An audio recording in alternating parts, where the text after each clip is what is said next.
Bugun siz bilan Quick Draw sun'iy intellektini o'rganamiz. Ushbu sun'iy intellekt loyihasining maqsadi nima?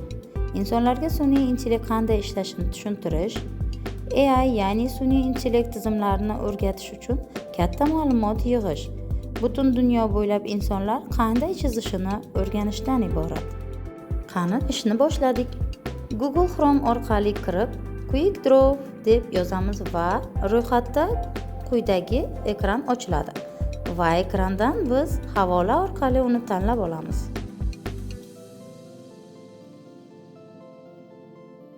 Quyidagi sun'iy intellekt ish oynasi va onlayn taklif etilgan o'yinlar ro'yxati bizga ko'rinadi. Albatta, ular ichidan menyu orqali tanlov qilib, onlayn o'yin o'ynashingiz ham mumkin.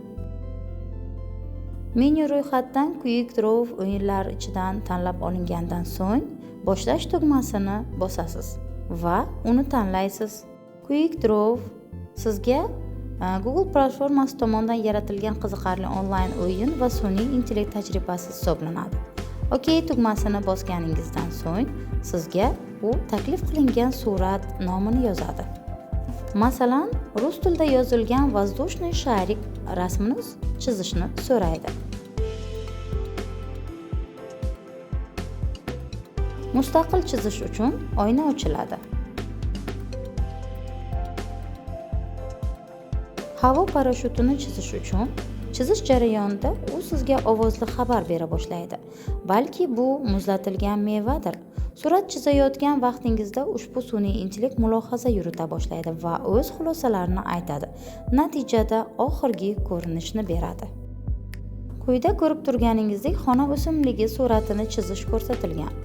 Chizish jarayonida u quyidagicha mulohaza yuritadi.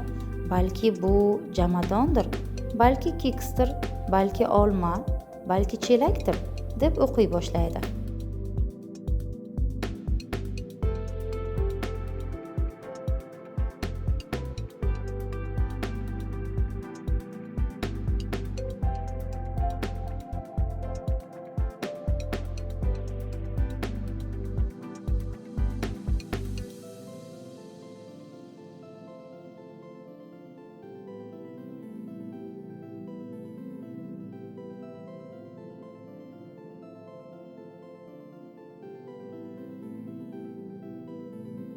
Berilgan shartlar jami 6 ta bo'lib, 6 ta surat chizishni sizga taklif qiladi. Natijada umumiy oynada chiqadigan ma'lumotingiz siz chizgan suratlar bo'ladi. E'tibor bering, yuqorida chizilgan suratlarni Twitter yoki Facebook tarmoqlari orqali boshqalarga ulashishingiz mumkin. Qayta o'yindan foydalanishingiz va o'ynashingiz mumkin. Kelajakka birga qadam qo'yamiz.